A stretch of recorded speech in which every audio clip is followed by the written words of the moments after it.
भारत में कई ऐसे ऐतिहासिक स्थल हैं जिनसे जुड़े राज सदियों से अनसुलझे हैं। ऐसे रहस्य जिन्हें जितना सुलझाने की कोशिश की जाती वह उतना ही उलझते चले जाते। ऐसा ही राज एक गांव में दफन है, जहां रहने वाले 1500 लोग एक ही रात में इस गांव को छोड़कर चले गए। जी हाँ, 1500 लोग। आखिरकार क्या कारण रहा होगा जो ये गांव रातों रात वीरान हो गया और आज तक यहाँ कोई बस नहीं पाया? क्यों सदियों से लोग आज तक इस राज को समझ नहीं पाए और इस अनसुलझे राज वाले गांव को लोगों ने श्रापित गांव या भूतिया गांव का नाम दे दिया। जो कभी हंसता खेलता गांव था, वो पिछले 200 सालों से वीरान पड़ा है। इस गांव का नाम है कुलधरा।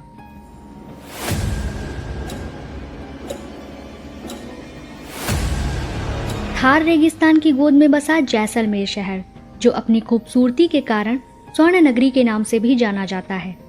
इसी शहर से कुछ 18 किलोमीटर दूर दक्षिण पश्चिम दिशा में बसा है कुलधरा गांव, जिसकी लंबाई 861 मीटर और चौड़ाई 261 मीटर है। भारत की सबसे भूतिया जगहों में कुलधरा का नाम सेकंड नंबर पर है। स्थानीय लोगों का मानना है कि इस गांव में भूत प्रेत का साया है। यहाँ से कभी किसी बच्चे के रोने की आवाज़, तो कभी महिलाओं के चूड़ियों और पायलों की आवाज़ आती है। कई लोगों ने बताया है कि जब वो लोग अपनी गाड़ियों से घूमने के लिए कुलधरा पहुंचे तो उनकी गाड़ियों पर बच्चों के हाथों के निशान मिले। राजस्थान सरकार ने गांव के चारों तरफ बाउंड्री बनाकर गेट लगा दिया है, इसलिए यहाँ पर सुबह 8 बजे से शाम 6 बजे तक तो घूम सकते हैं, लेकिन सूर्यास्त के बाद यहाँ कोई नहीं रुकता। कुलधरा गांव तो वीरान है ही, लेकिन यहाँ जाने वाला रास्ता भी एकदम सुनसान पड़ा रहता है। कई किलोमीटर तक ना लोग दिखते ना कोई गाड़ियाँ। 2010 में पैरानॉर्मल सोसाइटी ने यह दावा भी किया कि यहाँ कुछ आत्माओं ने उनसे बातें की है। लेकिन अगर इतिहासकारों की बात करें तो वो इस बात को तो मानते हैं कि पूरा गांव एक ही रात में खाली हो गया, लेकिन भूत प्रेत वाली बातों को नकार देते हैं। आज भूतिया और शापित कहा जाने वाला गांव कभी खुशहाल और समृद्ध हुआ करता था, जब आसपास के 84 गांव में बसेरा था पालीवाल ब्राह्मणों का। पाली मारवाड़ में रहने के कारण ये ब्राह्मण पालीवाल कहलाए। ये लोग व्यापार करने में खूब माहिर थे और इसलिए इन लोगों ने खूब सारी धन दौलत कमाई। कुछ इतिहासकार बताते हैं कि जलालुद्दीन खिलजी ने पाली पर हमला किया, लेकिन जब वो पाली को जीत नहीं पाया तो उसने सरोवर में गाय को कटवा के फिकवा दिया, जिसके कारण इस तालाब का पानी पीने लायक नहीं रहा और पानी के अभाव के साथ पाली वालों और जलालुद्दीन खिलजी के मध्य युद्ध हुआ, जिनमें पाली वालों की हार हुई। क्योंकि यह हमला रक्षाबंधन के दिन हुआ था, इसलिए पालीवाल ब्राह्मण ये त्यौहार नहीं मनाते। इस जंग में कई सारे पालीवाल ब्राह्मण मारे गए, लेकिन जो जिंदा बचे थे उन्हें पाली छोड़ना पड़ा। पाली छोड़कर ये लोग पहुंचे हवेलियों के शहर जैसलमेर में। लगभग 1291 में जैसलमेर के मेहरावल ने इन्हें गांव बसाने के लिए कुलधरा की जमीन दी। हालांकि इस बीहड़ में बसना चुनौतीपूर्ण था, लेकिन पाली वालों ने हार नहीं मानी। गर्मी से बचने के लिए इन्होंने मिट्टी और चूने से खूबसूरत जाली झरोखों वाले घर बनवाए। बारिश के पानी को इकट्ठा करने के लिए खड़ीने बनवाई, जिससे पानी की समस्या दूर हुई और देखते ही देखते यहाँ फसलें उगाई जाने लगी। भले ही उस दौर में जैसलमेर में सूखा पड़ता था, लेकिन कुलधरा में सिंचाई के लिए कुल 800 खड़ीने हुआ करती थी। कहते हैं कि पालीवाल ब्राह्मण रहते तो साधारण थे, परंतु इनकी तिजोरियां सोने चांदी से भरी होती थीं। लेकिन इनके खुशहाल और समृद्ध गांव को किसी की नजर लग गई और इतना विकसित गांव एक ही पल में वीरान हो गया। दरअसल वो शख्स था रियासत का दीवान सालम सिंह मेहता। सालम सिंह को लोग उसकी क्रूरता के कारण जालिम सिंह कहते थे, क्योंकि वह आम जनता को लूटता और स्त्रियों पर बुरी नजर रखता था। उसने कई सारी शादियां की हुई थी। इसके अलावा उसकी कई सारी दासियां भी थीं, लेकिन फिर भी अगर वो किसी खूबसूरत महिला को देख लेता तो उससे जबरन शादी करके ही मानता। सालम सिंह का डर इतना ज्यादा था कि महिलाएं उसके नाम से ही कांप जाती और उसकी परछाई के आसपास भी नहीं जाती थी। सालम सिंह की क्रूरता के पीछे भी एक कहानी है। दरअसल जब वो 11 साल का था, तब उसी की नजरों के सामने उसके पिता की हत्या राजद्रोह के आरोप में कर दी गई थी। उसके पिता स्वरूप सिंह भी जैसलमेर के सोनार किले में दीवान थे। इस घटना ने सालम सिंह को क्रूर व निर्दयी बना दिया और अपने पिता की मौत का प्रतिकार लेने के लिए वह सोनार किले के साथ साथ इस राज्य में अपना नियंत्रण चाहता था। और हुआ भी यही, जब 1820 में जैसलमेर की गद्दी पर बैठे मेहरावल गज सिंह, जो अत्यंत दयालु और कमजोर शासक थे।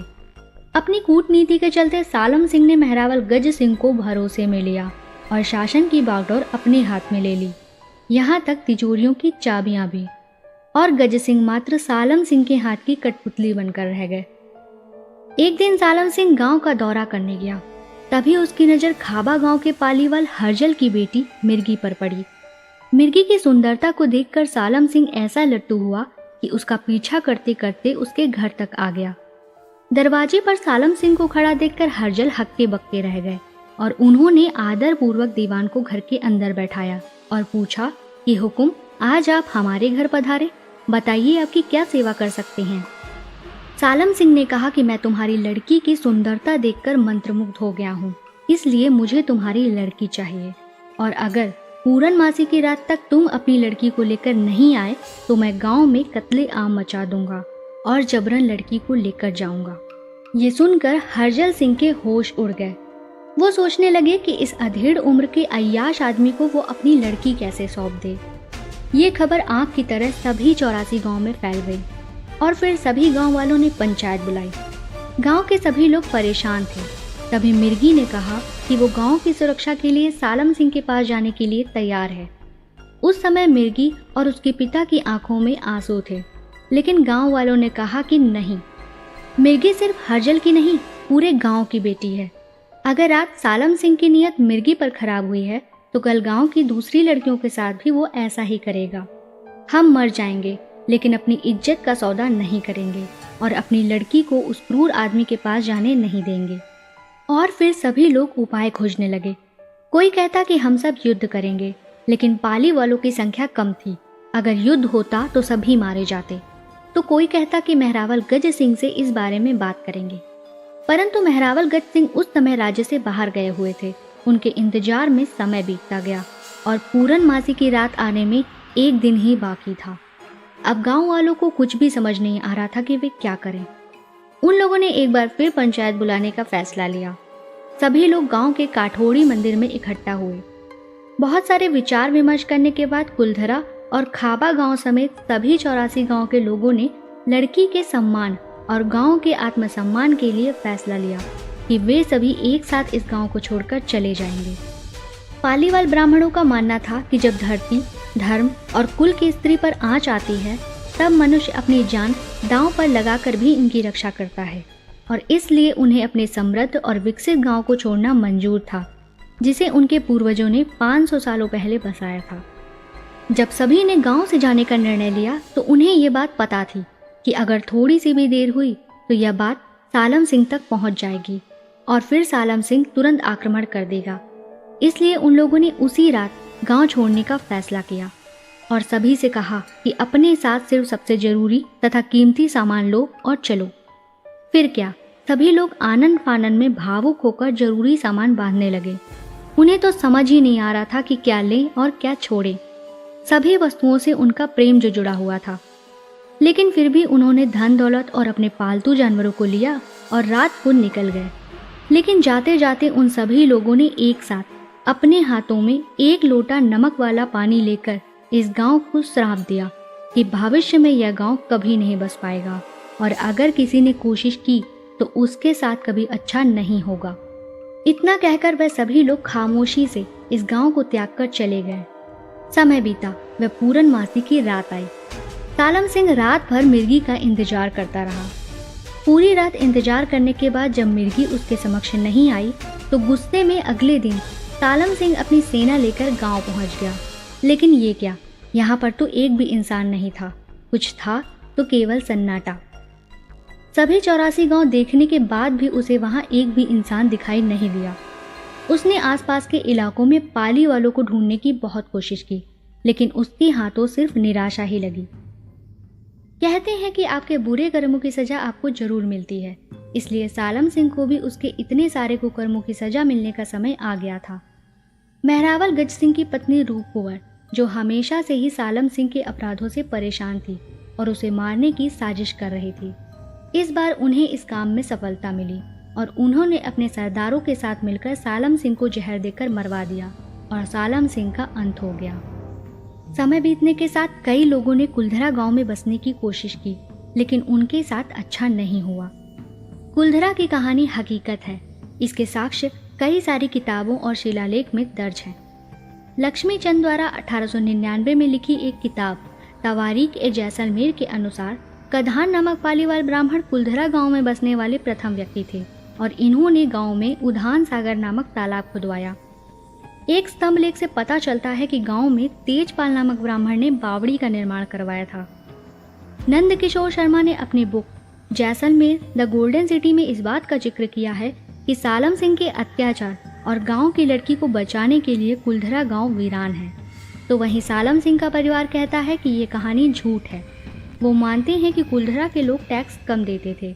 जब सालम सिंह ने ज़्यादा टैक्स देने का दबाव बनाया तब पालीवाल गांव छोड़कर चले गए। लेकिन इस बात में सच्चाई कम इसलिए दिखती है क्योंकि अगर बात पैसे की होती तो गांव के लोग अपना बहुत सारा सामान और समृद्ध खेत जिनमें फसलें तैयार थी उन्हें छोड़कर ना जाते।